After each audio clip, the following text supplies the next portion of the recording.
بر مفرش خاک خفتگان می بینم، در زیر زمین نهفتگان می بینم. چندان که به صحرای عدم می نگرم، ناآمدگان و رفتگان می بینم.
آن قصر که بر چرخ همی زد پهلو، بر درگه او شهان نهادندی رو. دیدیم که بر کنگره اش فاخته ای بنشسته، همی گفت که کو کو کو کو.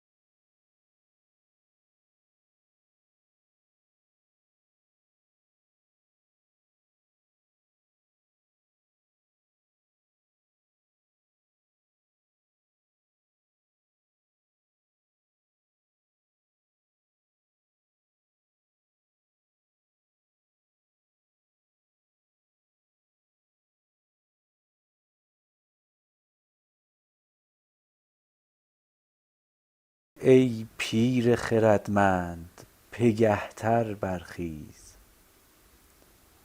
وان کودک خاک بیز را بنگر تیز پندش ده و گو که نرم نرمک می بیز مغز سر کیقباد و چشم پرویز.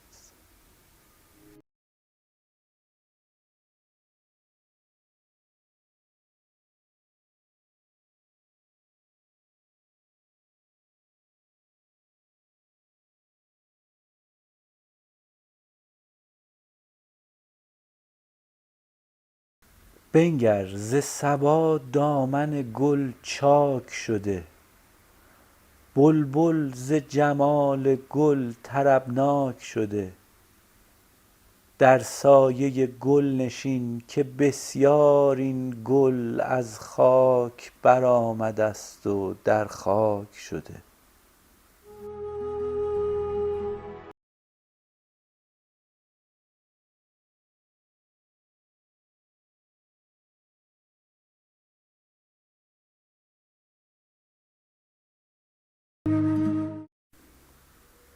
چون ابر به نوروز رخ لاله بشست برخیز و به جام باده کن عزم درست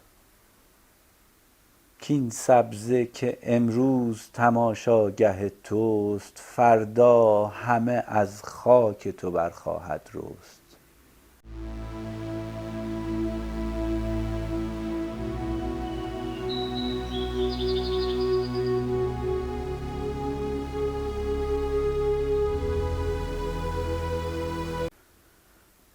هر سبزه که بر کنار جویی رسته ست گویی ز لب فرشته خویی رسته ست پا بر سر هر سبزه به خواری ننهی کان سبزه ز خاک لاله رویی رسته ست.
دیدم به سر عمارتی مردی فرد کو گل به لگد می زد و خوارش می کرد وان گل به زبان حال با او می گفت ساکن که چو من بسی لگد خواهی خورد.